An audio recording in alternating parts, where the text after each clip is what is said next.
और अब कसम संविधान की जी न्यूज पर यह वक्त है बड़े मुद्दों पर बड़ी बहस का। मैं हूं दीपक चौरसिया। यूसीसी पर कल की डिबेट में मैंने पूछा था, जब ड्राफ्ट ही नहीं बना उसके अंदर क्या है ये भी नहीं पता, तो फिर आप ये कैसे कह सकते हैं भीतर कयामत ही है। मेरे कल के सवाल का जवाब तो आज नहीं मिला, बल्कि आज ये हुआ कि कयामत वाला डर आज जुम्मे के दिन QR कोड कैंपेन में बदल गया और यूसीसी के खिलाफ इस कैंपेन का ग्राउंड जीरो बनाया गया देश भर की मस्जिदों को। लखनऊ की ईदगाह मस्जिद में पहले जुमे की नमाज हुई। उसके बाद जो नई चीज हुई वो थी यूसीसी पर मौलाना फिरंगी महली की तकरीर।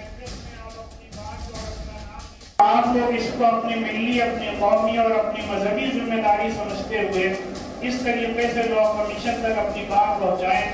मौलाना ने जोश भरा। उसके बाद नमाजियों को मस्जिद की दीवार पर चिपके QR कोड दिखाए गए। वास्ता दिया गया कि कौम और कुरान की खातिर इसे स्कैन करें और सेंड करें। हम सब ये लोग चाहते हैं कि सब लोग मिल करके इसकी मुखालफत मुल्क के कानून के दायरे के अंदर रहते हुए करें, जिससे कि जिम्मेदारों तक हम अपनी बात पहुंचा सकें। All India Muslim personal law board ने जुमे पर ये यूसीसी रोको कैंपेन पूरे देश में एक साथ शुरू की। यूपी बिहार के अलावा मुंबई में आज से मस्जिदों के इमाम एक्टिव दिखे। कल तक के तकरीबन 7-8 लाख लोगों ने इस QR कोड के माध्यम से अपनी राय वहां पर दर्ज कराई थी। यूसीसी के ड्राफ्ट में क्या है ये किसी को नहीं पता। न उत्तराखंड का ड्राफ्ट पता है न ही केंद्र का, लेकिन विरोध करना है क्योंकि हवा ये है कि ये मुस्लिम विरोधी है। यकीन न हो तो QR कोड स्कैन करने वालों को ही सुनिए। अभी तो सिर्फ हवाई बातें ही चल रही है ना, तो इसलिए पहले उसका ये तो पता चले कि एक्चुअली हो क्या रहा है। ये खुद मान रहे हैं कि यूसीसी का और छोर नहीं पता है, लेकिन इमाम साहब कह रहे हैं तो सच ही होगा। लेकिन सब एक जैसे नहीं हैं। कई खुलकर बोल रहे हैं यूसीसी आने दो। पूरी दुनिया में जो है सिक्का एक है, देश एक है, कानून एक होना चाहिए। All India Muslim personal law board जो एक मौलवी पर्सनल लॉ बोर्ड है। यूसीसी पर प्रधानमंत्री ने कहा था कि मुसलमान विरोध में नहीं हैं, कुछ लोग सियासी फायदे के लिए उन्हें भड़का रहे हैं। हर मुसलमान हर उस कानून का विरोध करेगा जो कुरान के बताए हुए रास्ते को गलत सब बताता है। हालांकि अभी तक सॉलिड पॉइंट किसी ने नहीं रखा है कि बेटियों को बराबरी का हक न दे। कहां पर लिखा हुआ है? ये सिर्फ एक औरतों के हक के लिए कहा जा रहा है। ऐसा कुछ भी नहीं करना है कि मतलब इसमें ये हो रहा है कि ऐसा कुछ भी मौलाना साहब जो कुछ भी और भी बहुत सारे लोग जो कह रहे हैं। यूसीसी पर मुसलमानों और पसमंदा मुसलमानों, पुरुषों और मुस्लिम महिलाओं में सोच का बंटवारा दिखने में आ रहा है। शरीयत के हिसाब से तो नहीं चलेगा, ये भारत संविधान से चलेगा, भारत नियम और कानून से चलता है। अनुमान ये भी लग रहा है कि QR कोड कैंपेन के जवाब में हिंदू संगठन भी ऐसा ही कैंपेन शुरू कर सकते हैं। लोगों को भड़काने, भटकाने और अलगाववादी शक्तियों के साथ खड़ा करने के लिए मस्जिदों का प्रयोग बेहद शर्मनाक और निंदनीय है। इस बीच लॉ कमीशन ने आज एक बयान जारी किया है जिसमें लोगों से यूसीसी पर किसी तरह की अफवाहों में न आने और सोशल मीडिया अटकलों से दूर रहने को कहा है। तो इसी पर बात करेंगे। ड्राफ्ट आया नहीं और ड्राफ्ट आए बिना मेरा मजहब ही मेरा कानून है ये कहना शुरू कर दिया मस्जिदों से मौलानाओं ने और साथ ही साथ इमामों ने। इसी पर बात करेंगे। मेरे साथ AIMIM नेता दानिश कुरैशी जी जुड़े हुए हैं। मेरे साथ सुप्रीम कोर्ट के वरिष्ठ वकील और नेशनल कॉन्फ्रेंस के स्पोक्स पर्सन मुजफ्फर खान साहब जुड़े हुए हैं। मेरे साथ राशिद शरीफ जुड़े हुए हैं जो कि प्रेसिडेंट है south India Muslim personal law board के। DK दुबे जी है, जाने माने पॉलिटिकल एनालिस्ट हैं, RSS के स्वयंसेवक हैं। विजय शंकर तिवारी जी है, विश्व हिंदू परिषद के स्पोक्स पर्सन है। और साथ ही साथ शालिनी अली हैं जो मुस्लिम राष्ट्रीय मंच से आती हैं। अब राशिद शरीफ साहब, सबसे पहला सवाल आपसे, मुझे बताइए मस्जिदें कब से राजनीति करने लगी? क्या आप सरकार की हुकूमत की खिलाफत कर रहे हैं, वो भी नमाज के बाद? नहीं भाई किसी हिंदू मंदिर में आपने नहीं देखा होगा आरती के बाद जो है पॉलिटिकल हुट्टी मिलाई जाती हो। नहीं सर, दीपक जी आप इतने बड़े चैनल से माशाल्लाह, आपका इतना बड़ा नाम है, इतनी इज्जत करते हम सब आपकी। मैं एक बात बताना चाह रहा हूं दीपक जी, मस्जिदों में जो आज जो हिंदू संगठन जो बात कर रहे हैं यूसीसी के बारे में कि यूसीसी आने वाला है, यूसीसी आ गया, यूसीसी के बारे में ये है, यूसीसी के बारे में बच्चों के बारे में, शादियों के बारे, इस तरीके जो प्रोपेगेंडा जो चल रहा है ना, उसमें जरा मुसलमान डिस्टर्ब है, मुसलमान परेशान तो डिस्टर्ब है तो मस्जिद से बोलेंगे। खुदा ना खास्ता, अरे लिख देते यूसीसी को, हमको नहीं चाहिए। मस्जिदों से एक तकरीर हो रही है नहीं कि इस्लाम खतरे में है, मुसलमान विरोध करें। आप अभी जो बताए कि अभी नहीं सर, अभी ड्राफ्ट भी नहीं आया। आप खुद बताए कि लिफाफा है, खाली मजमून देख के, तो मजमून भी नहीं, मजमून देख के क्यूआर कोड स्कैन करिए ना सर। आपने मजमून देखा नहीं है, लिफाफा देख के ही क्यूआर कोड लगा रहे हैं, वो भी मस्जिदों से, वो भी जुमे की नमाज के बाद। ये क्या है, मुझे समझ नहीं आती है। नहीं सर, वैसा नहीं सर, बिल्कुल वो आप जो सोच रहे हैं वैसा कुछ भी नहीं है, सिर्फ बता रहे हैं। कुछ भी नहीं दिख रहा है मेरे भाई कि मस्जिदों से जुमे की नमाज के बाद तकरीर की जा रही है कि यूसीसी को खिलाफत करो। आप कहते कुछ भी नहीं है। अरे कहाँ है सर, अभी तो कुछ आप खुद बोल रहे ड्राफ्ट नहीं आया। अरे ड्राफ्ट नहीं आया तो क्यूआर कोड क्यों आ गया मेरे भाई? हाँ, अरे मौलाना साहब यही तो पूछ रहा हूँ, ये क्यूआर कोड कहां से आ गया राजीव साहब? बिल्कुल मैं बता रहा हूं ना, आप देखिए ना भाई, मेरे भाई आप देखिए, ये सिर्फ जो प्रोपेगेंडा जो कर रहे हैं ना, उसके वजह से ये मस्जिदों में बात हो रही कि भाई इस तरीके का कानून हमारे खिलाफ आ रहा, शरिया के खिलाफ आ रहा, कुरान के खिलाफ आ रहा। इस वजह से जरा पब्लिक को ऐसा बताया जा रहा है। और ऑल इंडियन मुस्लिम तो मस्जिद में क्यों बताया जा रहा है मेरे भाई? मस्जिद में क्यों बताया जा रहा है? कई मंदिरों में आपने देखा है कि आरती के बाद तकरीर हो? नहीं आप देखिए, जवाब नहीं आपके पास, आप डिफेंड नहीं कर पा रहे कि मस्जिदों में क्यों हो रहा है। मस्जिदों में जमा होते ना सर। अच्छा, जुम्मे के दिन जो बड़ा हमारा तबका है, जो बड़े मसाजिद में जमा होते, उनको मौलाना ये बताना चाह रहे हैं कि भाई देखो यूसीसी आने वाला है। इस तरीके हम सुन रहे हैं कि इस तरीके का कानून आने वाला है। शेर और आप विरोध करेंगे, ठीक है। शालिनी अली जी क्या कहेंगे इस पर? आप मस्जिदों से तकरीरें कर रहे हैं मौलाना। जी, मैं आपको दो चीजें बता देती हूँ ताकि ये जो हमारे भाई हैं वो ये भी जान जाए कि सच्चे मुसलमान सिर्फ ये नहीं है जो तकरीर देते हैं, जो मस्जिदों में जमात इकट्ठा करते हैं। मस्जिदों का जो कॉन्सेप्ट आया था इस्लाम में, वो आया ही इस वजह से था कि हर हफ्ते क्या, हर वक्त, हर दिन 5 वक्त की नमाज पढ़ने के लिए जब जमात इकट्ठी होती है तो गली मोहल्ले शहर की जितनी भी दिक्कतें परेशानियां होती है उन सबका डिस्कशन हो। पर मस्जिदों का गलत उपयोग करवाते हैं ऐसे कट्टरवाद लोग जो कि देश के बारे में नहीं सोचते हैं। ये बात करते कुरान की, ये बात करते हैं आयतों की, ये बात करते हैं कि हम लोग सच्चे मुसलमान है, 5 वक्त की नमाज पढ़ते हैं। इनकी सच्चाई कहां तक हासिल आती है, हम सबके सामने कब आती है? जब हम ये इनके सामने बोलते हैं कि कुरान में ये लिखा हुआ है हुब्बुल वतनी निस्फुल ईमान, यानी कि जिस देश में आप रहते हैं उस देश की जितनी भी संविधान है, उस देश का जो भी कानून है, उस कानून का पालन करिए। जब इस देश में आईपीसी चल रहा है, जब क्रिमिनल लॉ 1 चल रहा है, जब वो क्रिमिनल लॉ ये नहीं देखता आप हिंदू है, मुस्लिम है, सिख है, ईसाई है, तो आप एक all India Muslim personal law board जैसी संस्था को कैसे हक दे सकते हैं? एक सच्चा मुसलमान इन लोगों के हाथ में अपनी जिंदगी नहीं डाल सकते हैं। इसके लिए एक और बात है, आप देखिएगा फरवरी 2023 में all India Muslim personal law board ने अपनी विमेन्स विंग वापस आगे लाकर सामने खड़ा किया है। तो ये क्या मुस्लिम बोर्ड सिर्फ पुरुषों के लिए था, महिलाओं के लिए नहीं था?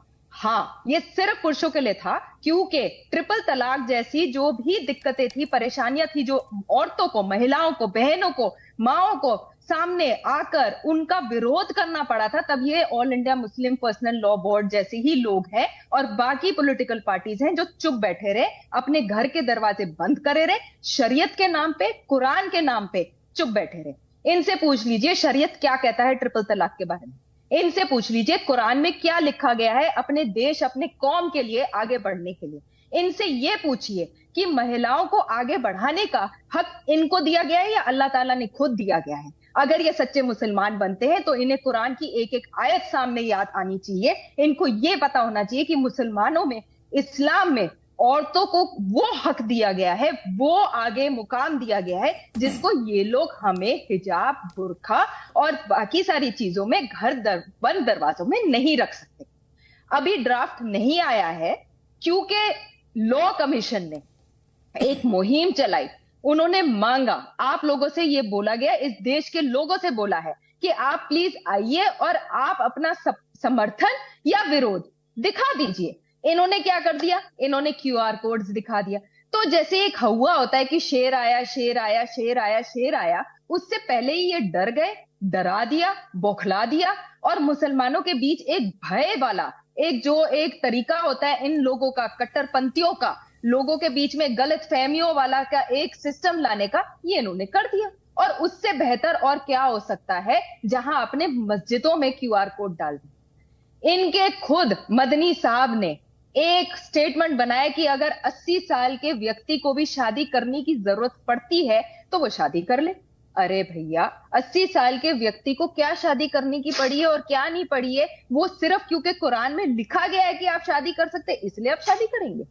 क्या आप इस तरीके की बोल चाल लोगों के बीच में लेकर आएंगे?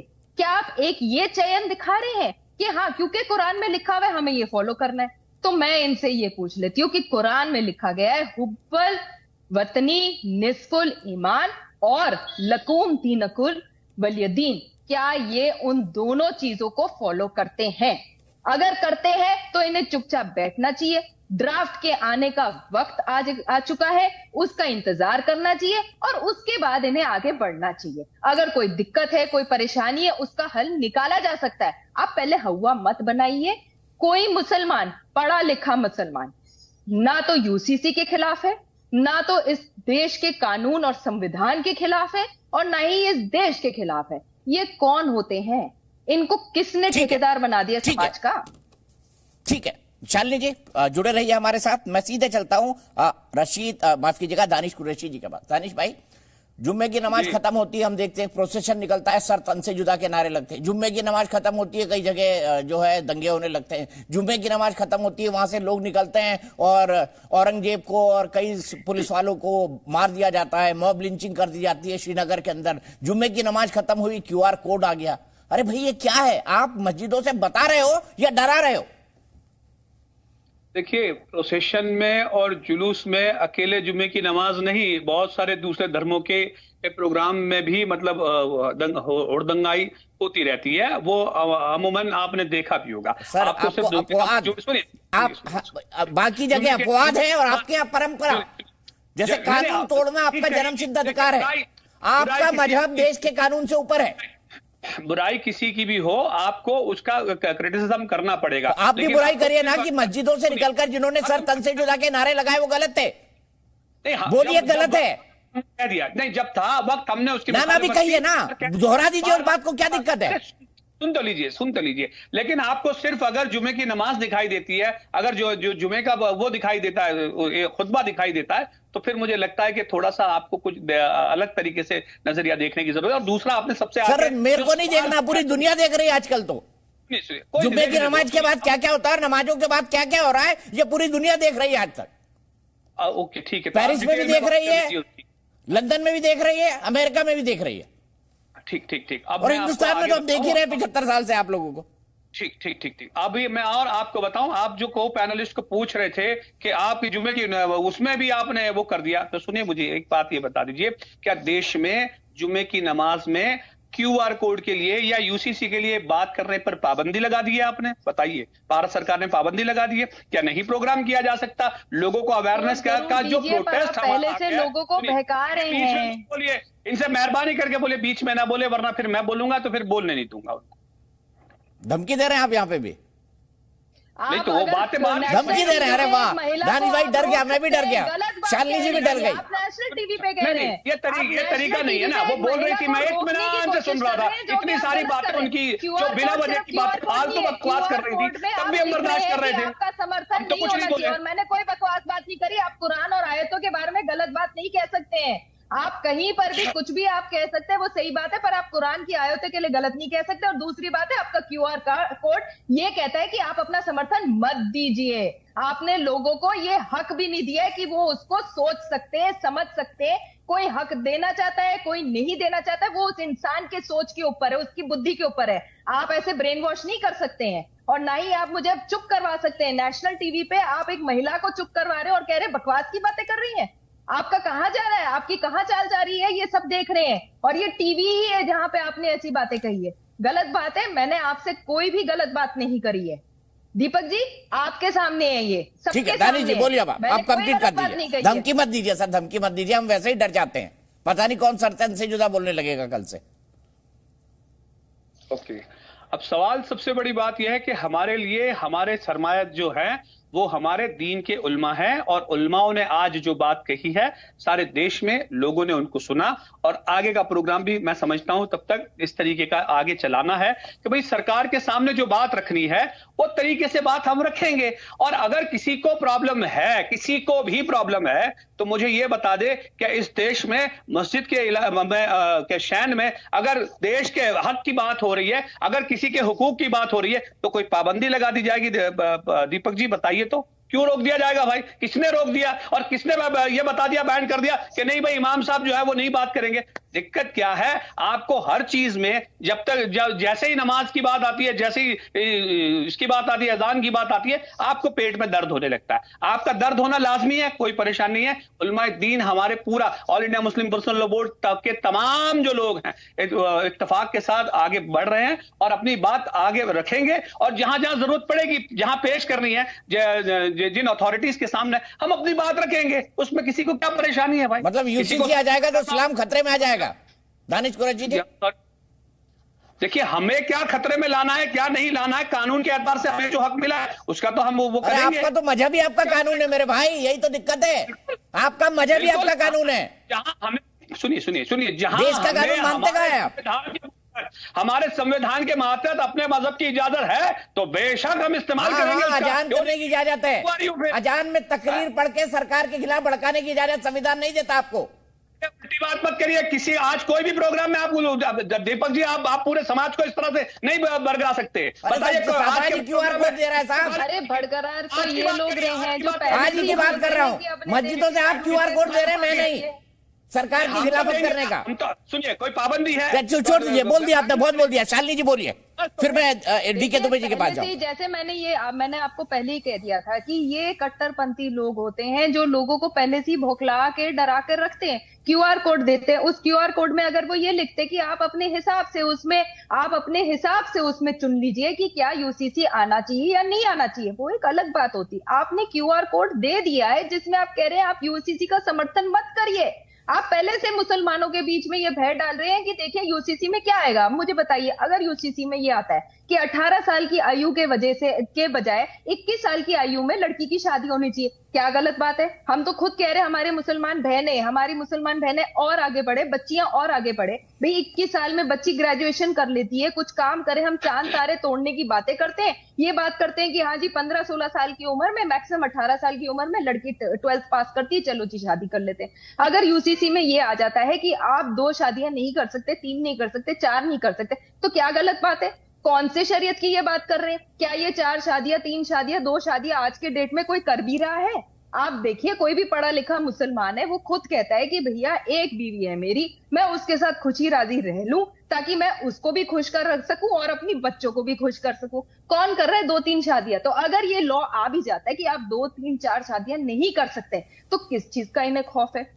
बेसिक मुद्दे बता रही हूँ। हाँ, इस्लाम में बेटियों को हक शुरू से दिया गया है। इनहेरिटेंस जो लॉ है वो इस्लाम में है, शुरू से है, वो बाकी धर्मों में नहीं है उस तरीके से। अगर उस इनहेरिटेंस लॉ में भी लड़कियों को आधा हिस्सा अगर मिल जाएगा, क्या गलत बात है? आप कहते हैं कि बेटियां हमारी शान है। सल्लल्लाहु अलैहि वसल्लम साहब कहते थे अगर आपके घर में बेटी पैदा हुई है तो आपको अल्लाह ताला ने सलाम भेजा है, कबूल करिएगा। तो क्यों नहीं, लड़कियों को क्यों इनहेरिटेंस नहीं मिल सकती है? ये बहुत सिंपल बेसिक मुद्दे हैं जिनके बारे में ये नहीं बात करते हैं। ये बात करते हैं कि नहीं जी क्योंकि सरकार कह रही है हम इसके खिलाफ बोलेंगे। मैंने आपको बहुत सिंपल एग्जांपल दिया, all India Muslim personal board जो कि कहता है कि हम मुसलमानों के हैं, हम मुसलमानों के बारे में सोच रहे हैं, वो अपना विमेन्स विंग जो है वो फरवरी 2023 में लॉन्च कर रहे हैं। फिर से क्या जरूरत है उनको फिर से लॉन्च करने के लिए? मतलब 250 लोगों की जो मीटिंग हुई है परसों, उसमें कितनी महिलाएं थी? मेरे ख्याल से 2 या 3 है, मैं एग्जैक्ट नंबर मंगवा रहा हूँ मैं एग्जैक्ट 4 महिलाएं, 4 250 में 4, कितनी बड़ी बराबरी है? 250 में 4। आप बताइए कहाँ की बराबरी ये कर रहे हैं? मैं तो आधी की बात कर रही हूँ, क्या उसमें 150 थी? और आप सोच लीजिए उसमें कोई ऐसी महिला नहीं होगी जो कि बिना हिजाब की होगी। हिजाब होती है आंखों से, हिजाब होता है आपके सोच से।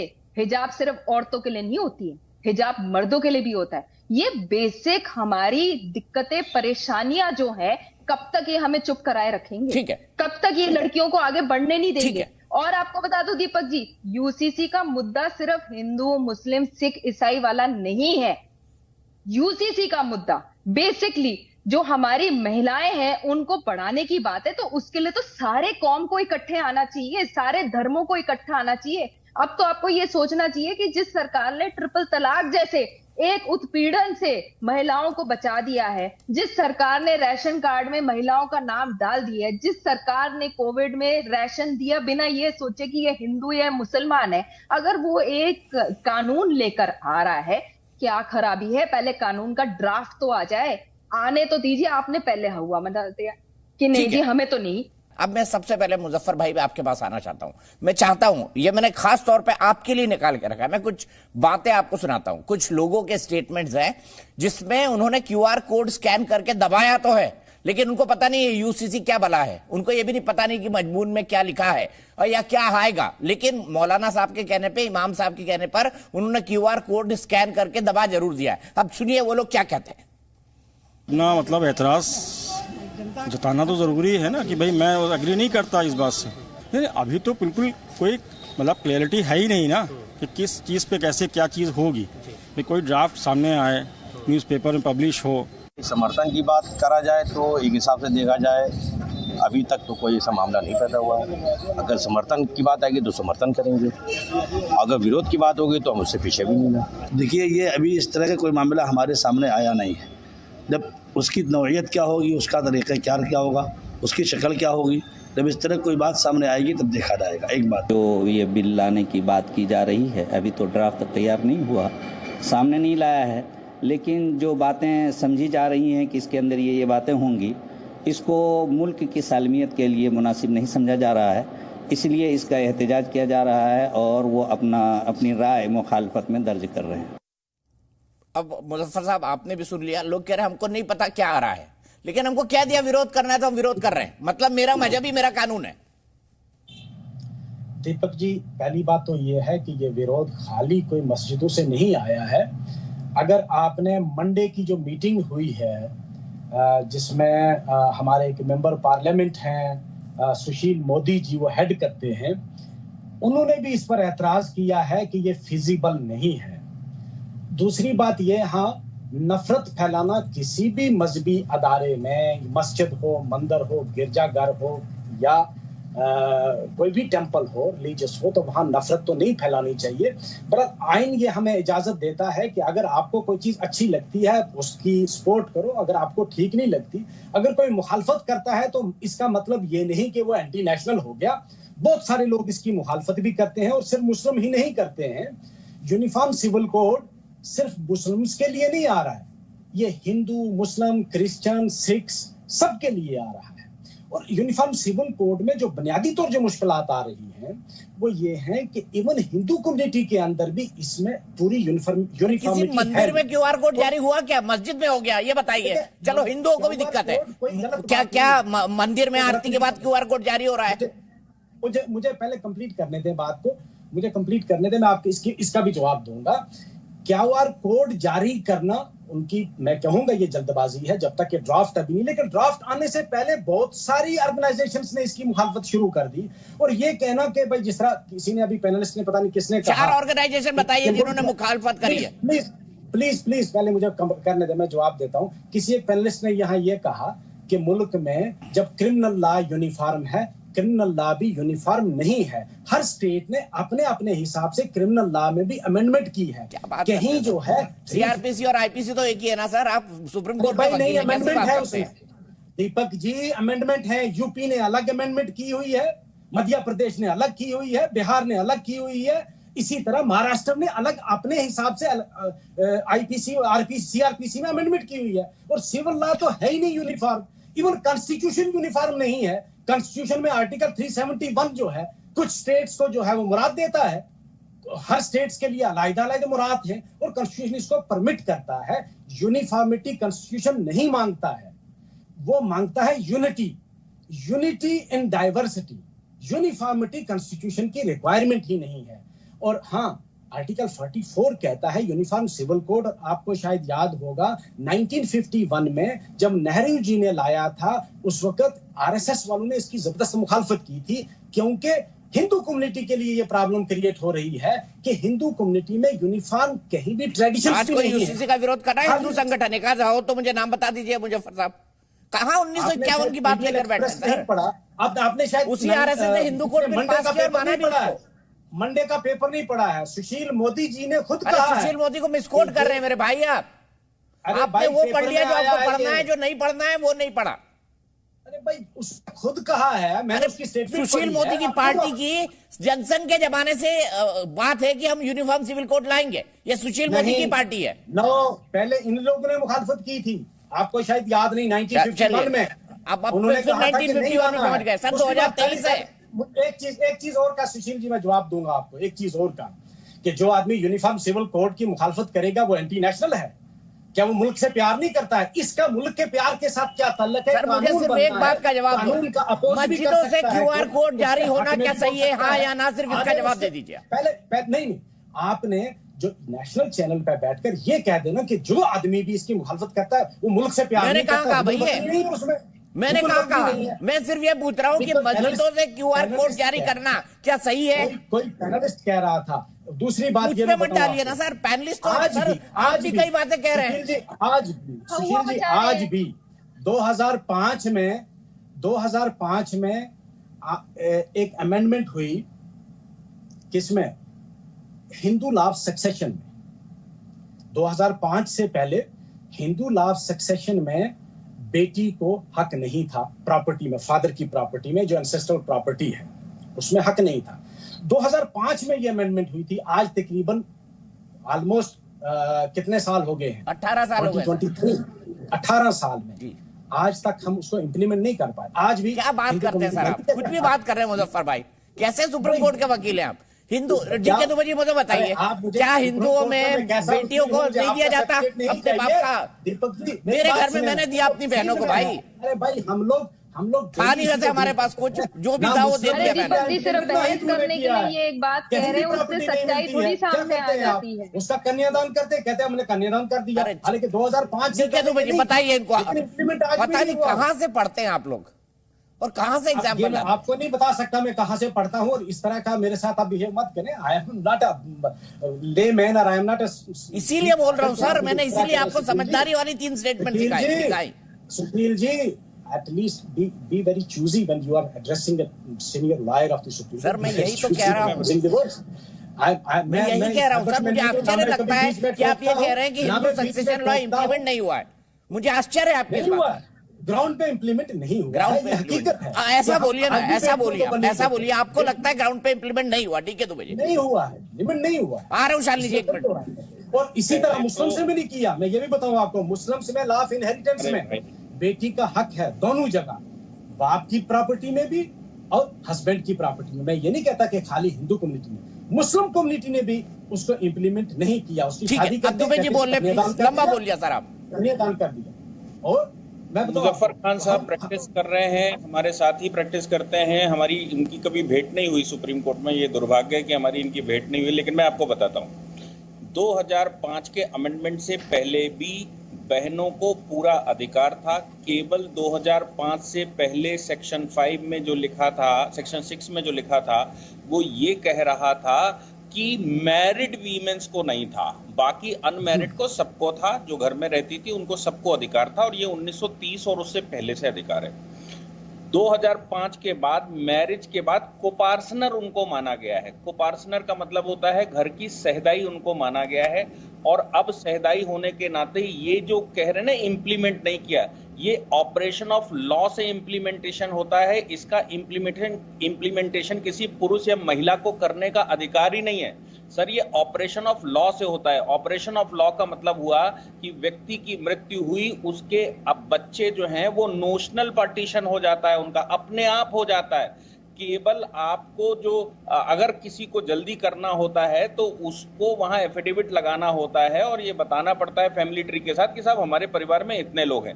ये ऑपरेशन ऑफ लॉ से होता है। और इसको किसी को छोड़ना होता है तो वो एफिडेविट लगाकर कहता है कि मुझे अधिकार नहीं चाहिए, मेरे भाइयों को अधिकार दे दिया जाए। उसको एफिडेविट लगाना पड़ता है। अगर वो एफिडेविट नहीं लगाएगी तो ऑपरेशन ऑफ लॉ से ऑटोमेटिकली उसका अधिकार उस पर बनता है। हम लोग आ जाते हैं जो तकरीर होती है।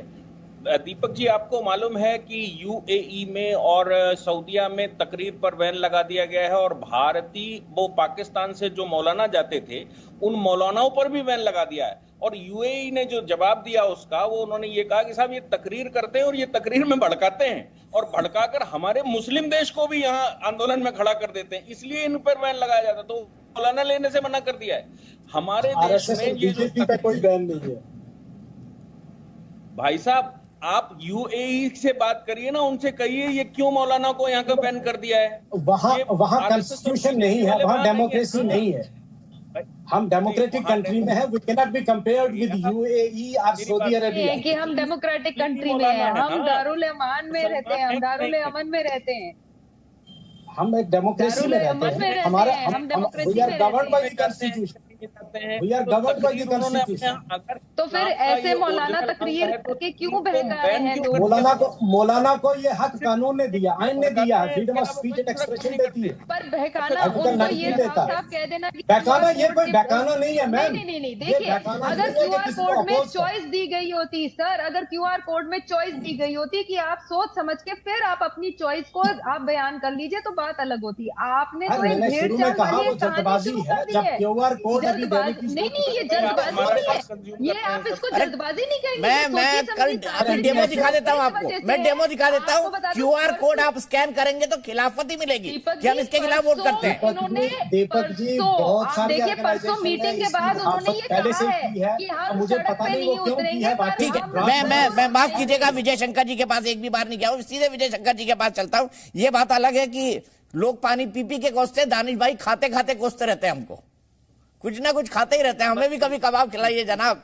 विजय जी क्या कहेंगे आप मुजफ्फर खान की बात पे, मुजफ्फर साहब की बात पे? हम तो वेलकम करते हैं, आ जाइए कभी। नहीं, देखो मुजफ्फर खान साहब ने एक मिनट, अभी मुजफ्फर खान साहब ने एक बात कही कि क्या एंटी नेशनल है क्या।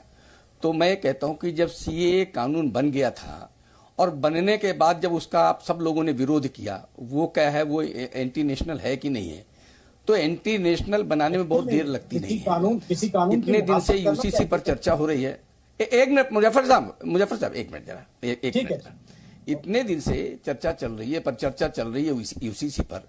सारे देश को इस विषय पर, चूंकि विशेषज्ञ बैठ रहे हैं, यहाँ सुप्रीम कोर्ट के वकील बैठ रहे हैं, सामाजिक नेता बैठ रहे हैं, जिन्होंने अध्ययन किया वो बैठ रहे हैं।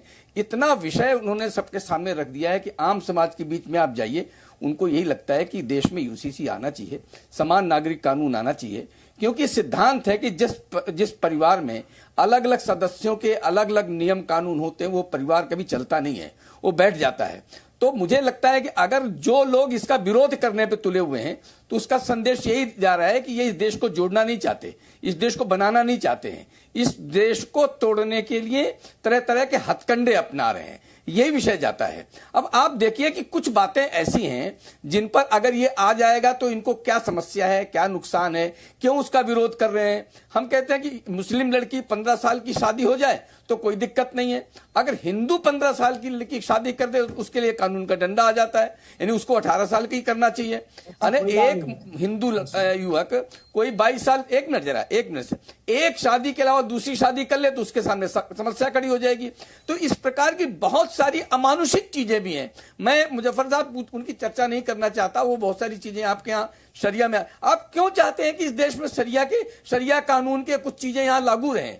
आप क्यों नहीं चाहते हैं कि एक लोकतंत्र है और इस लोकतंत्र में प्रत्येक व्यक्ति के लिए हर काम बिल्कुल एक जैसा, एक नियम कानून, अधिकार और दायित्व होने चाहिए? हम उनका विरोध क्यों कर रहे हैं? इसका मतलब है कि हमारे मन में कहीं ना कहीं खोट है, हमारे मन में कहीं ना कहीं इसको लेकर के एक कोई षड्यंत्र है। तो अगर षड्यंत्र है तो भी बताना चाहिए, और वो आम समाज समझ रहा है। अगर जो लोग यूसीसी का विरोध करेंगे तो आम समाज के मन में ये धारणा बनती जा रही है कि जो लोग यूसीसी का विरोध कर रहे हैं वो कहीं ना कहीं षड्यंत्र कर रहे हैं। तो ये बात उनको समझनी चाहिए। दीपक जी ठीक है। दानिश जी, मेरा बड़ा सीधा सवाल है। 50 एग्जीक्यूटिव मेंबर है all India Muslim personal law board में, उसमें 4 महिलाएं और 150 में 25। और सबसे बढ़िया बात यह है कि वेबसाइट पर अगर आप जाएंगे तो मुस्लिम पर्सनल लॉ बोर्ड में जो महिला सदस्य हैं उनकी तस्वीरें नहीं है, उनको वहां भी पर्दे में रखा गया है। क्या वो गाना है ना, पर्दा नशी को हम पर्दा ही कर दें, अकबर मेरा नाम नहीं, तो यहाँ पे भी आपने बिल्कुल वैसा ही काम किया है। कितने बड़े मतलब कितने बड़े डेमोक्रेटिक लोग, डेमोक्रेटिक सेटअप है आपका। ये all India Muslim personal law board की वेबसाइट दिखाती है कि क्या सोच है आपकी महिलाओं के बारे में, लेकर जाना चाहते हैं। ठीक है, अब मैं शुरू करूं दीपक भाई? अरे आप शुरू तो बहुत पहले कर चुके हैं सर। हाँ, अब सवाल ये है कि आपने ये कहा कि भाई कितनी महिलाएं हैं इसमें, तो मुझे ये बताइए, तो all India Muslim personal law board है, पर्सनल लॉ बोर्ड है, ठीक है, आज तक आपने कितनी महिलाओं को 50% रिजर्वेशन दिला दिया बताइए? मोदी साहब ने भी नहीं दिलाया, ना उसकी पहले की सरकार ने दिलाया, ना और कोई बार 33%। मैं मुस्लिम पर्सनल लॉ बोर्ड की बात कर रहा हूं भाई, पर्सनल लॉ बोर्ड, जिसको पुरुषों के बारे में फैसला करना है, महिलाओं के बारे में। और कैसी दकियानूसी सोचे दिख रहा है, महिलाओं के फोटो ही नहीं डाले उन्होंने वेबसाइट पर, उनको पर्दे में रखा। भारत की ये जनरल कानून की धज्जियां उड़ा रही है मोदी सरकार। मोदी सरकार कहां से आ गई sir? All India Muslim personal law board ने महिलाओं को अपने संगठन में नहीं रखा, इसके लिए भी मोदी जी जिम्मेदार है। 50 इसके लिए मुस्लिम पर्सनल लॉ बोर्ड जो कर रहा है वो उसके लिए भी मोदी जी जिम्मेदार है। पहले अपने समाज में तो दिलवा दीजिए 50%, फिर मोदी जी उगई है कि 50% रिजर्वेशन महिलाओं का दिलवा दे। आप तो लेकर आए नहीं, आप तो भी बात ये करें पर्सनल लॉ की। पर्सनल लॉ में ले आइए ना, 50% महिला आपको रिफॉर्म करना चाहिए, सुधार करना चाहिए आपको। अच्छा, अब आगे सुनिए, बंसल साहब ने जो बातें कही, बंसल जी नहीं है वो बंसल जी नहीं है, बंसल जी को मत दिखाइए, विजय शंकर तिवारी जी है वो। मतलब आप नाम भी सही ले लो यार दानिश भाई। चल तिवारी जी, माजरत चाहूंगा, सुनिए, अब सवाल यह है कि उन्होंने ये बात कही कि कानून आ गया। सुनिए, देखिए सबसे बड़ी बात क्या है, किसी भी देश में कानून बनना, उसका विरोध करना या फिर उसको रिपील करना, ऐसे नंबर ऑफ लॉज हैं। उनसे कहूंगा मैं तिवारी जी से कि नंबर्स ऑफ लॉज हैं जो कई बार कानून में तब्दील हुए और उसके बाद विड्रॉल भी कर दिए गए। तो इसका मतलब ये नहीं है, आप दो चीजों को मिक्स मत करिए। सबसे पहले तो इन चीजों को मिलाने की जरूरत नहीं। दूसरे नंबर की बात मैं आपको यह कहूं कि किसी का भी विरोध करने का अधिकार, पहले तो एक तरफ आप ये कह रहे हैं कि पहले तो आप कि भाई पब्लिक एक तरीके से जो डिमांड की गई है वो एक पब्लिक उसके तरीके में स्वीकार किया जाए कि भाई लोगों का जो तर्क है वो निकल के बाहर आए। और अगर लोग तर्क कर रहे हैं, मैं तो कह रहा हूं कुछ भी कह रहे हैं, सही कह रहे हैं गलत कह रहे हैं, आप चला दीजिए कैंपेन, आप चला के देख लीजिए तो आपको समझ में आ जाएगा। क्यों चलाए, कोई भी कैंपेन क्यों चलाए, और आप पहले से क्यों बड़बड़ाकर लोगों को आप बहका रहे हैं, ये गलत बात है। नाम नहीं है, सुनिए मेरी बात, आपकी बात नहीं हो रही। मैं बोलूंगी, मैं इसलिए बोलूंगी क्योंकि आपकी सोच गलत है, आपकी सोच गलत है, आप लोगों के ऊपर जबरदस्ती है, आप बात नहीं डाल सकते हैं। मैं इस देश की नागरिक हूँ, मैं एक महिला हूँ, मैं चाहे कहीं कर भी किसी भी नहीं, मैं बीजेपी के प्रवक्ता नहीं हूँ, पर मैं इस देश की नागरिक हूँ और एक महिला हूँ, और मैं बिल्कुल इस बात से सहमत नहीं हूँ कि आप बड़बड़ाकर लोगों को बहकाएं। कैसे मान लिया या कैसे कह लिया कि कोई कानून लागू हुआ है वो देश में तब्दील हो गया, मतलब वो यूनिवर्सल हो गया? अरे देखिए, सुप्रीम कोर्ट में भी नंबर ऑफ केसेस में बहुत सारी बार उन्होंने चेंज किया है, सुप्रीम कोर्ट ने अपने उसमें क्या। तो आप तो ये कह रहे हैं कि भाई एक बार कह दिया खत्म, ऐसी बात नहीं है। देखिए, ये आपको समझना पड़ेगा। सवाल ये है कि लोगों की समझ अगर आ रही है, तिवारी जी, लोगों की समझ अगर आती है, एक बात बोलो, अब ये घुड़की ना नहीं चलेगी। शाली जी 1 मिनट रुक जाइए। आप लोग चिल्लाते थे कि 3 तलाक हटा के देखो, बता देंगे, हटा दिया। आप लोग कहते थे 370 हटा के देखो, कोई झंडा उठाने वाला नहीं मिलेगा, हटा दिया।